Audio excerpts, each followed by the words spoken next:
রাখবো পরবর্তী সংবাদে। গোপন সংবাদের ভিত্তিতে পুলিশের অভিযান এবং তারপরই অবৈধভাবে মজুদ সামগ্রী তারা উদ্ধার করেছে।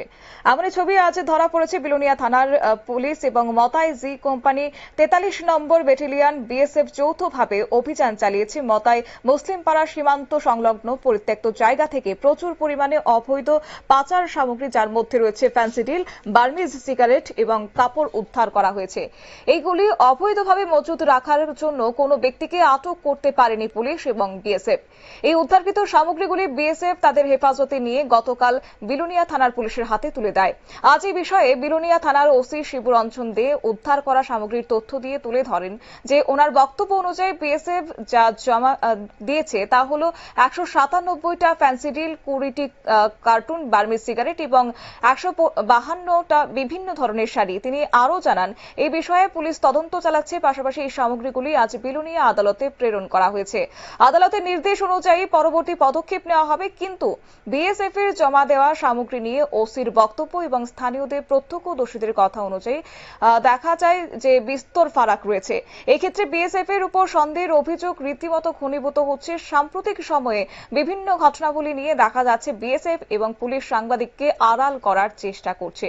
কেন তাদের এই ধরনের অভিপ্রায় তা জানা না গেলেও বিভিন্ন ঘটনার বাস্তব চিত্র থেকে তা অনেকটাই পরিষ্কার চিত্র ফুটে উঠেছে।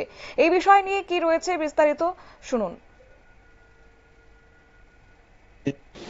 জি কোম্পানি 43 বিএসএফ মতাই আর বিলোনিয়া থানা পুলিশ জয়েন্ট অপারেশন করে মতাই মুসলিম পাড়া এখানে একদম বর্ডারের কাছাকাছি একটা পরিত্যক্ত জায়গা থেকে জয়েন্ট অপারেশন করে আমরা 197টা সাসপেক্টেড ফিনাইল আর ফেন্সিডেল পাওয়া যায় এবং একটা জায়গা থেকে সাসপেক্টেড টুবি বার্মিজ সিগারেট 20 কার্টন এবং 152 পিস বিভিন্ন ডিফারেন্ট শাড়ি এগুলি পাওয়া যায়। তো এগুলি আমরা আমাদের বিএসএফ আমাদের হ্যান্ড ওভার করে আমরা এগুলোকে এটা ইনকোয়ারি স্টার্ট করে আজকে কোর্টে এগুলো পাঠাবো এবং এগুলি কে কার যুক্ত আছে সেগুলো দেখতে কারা স্মাগলিংয়ের জন্য রেখেছে সেগুলি বার করবো। আপনারা শুনলেন পুলিশের পক্ষ থেকে বক্তব্য। তবে এই বিষয় নিয়ে ভিন্ন মত লক্ষ্য করতে পেরেছে প্রত্যক্ষদর্শীরা, পাশাপাশি স্থানীয়দের অভিযোগ রয়েছে এবং এই নিয়ে জনমনে সীমান্তরক্ষী বাহিনী এবং পুলিশের ভূমিকা নিয়ে সন্দেহ দেখা দিয়েছে। কারণ সংবাদ এবং বাস্তব চিত্র কোনটা ঠিক তা প্রত্যক্ষদর্শীরা বুঝে উঠতে পারছে না। ভয়ে কেউ মুখ খুলতে না চাইলেও হয়তো আগামী দিনে এই ধরনের অবস্থা চলতে থাকলে স্থানীয় জনগণ ভয়কে উপেক্ষা করে মুখ খুলতে শুরু করবে।